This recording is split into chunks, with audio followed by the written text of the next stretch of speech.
Hello guys, for today's video, I will teach you the two basic functions about Python. We have input and output function.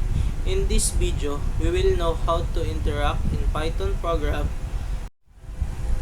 joining strings. Python allow us to add strings together with the plus symbol. Example, name equal parenthesis, my name, Briggs M. Condes, then close parenthesis. Then next, we type print, open, parenthesis, then insert the string, open quote, hello, then comma, my name is, close quote, then type plus, and name, and close parenthesis. Then enter. Also, instead using plus, we can also use comma.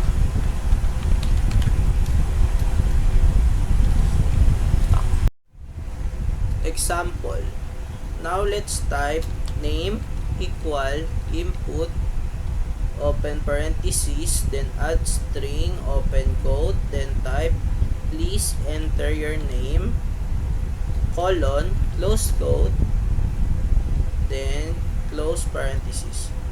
Then when you hit the enter, the console will ask your name, then enter your name, Briggs M. Condes, then enter.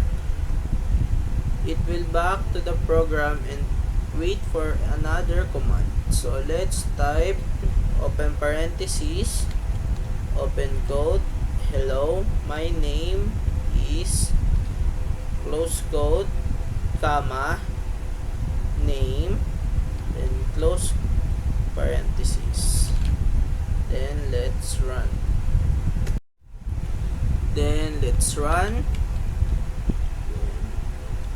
Yan. That's the program that we type. So that's the two function in Python.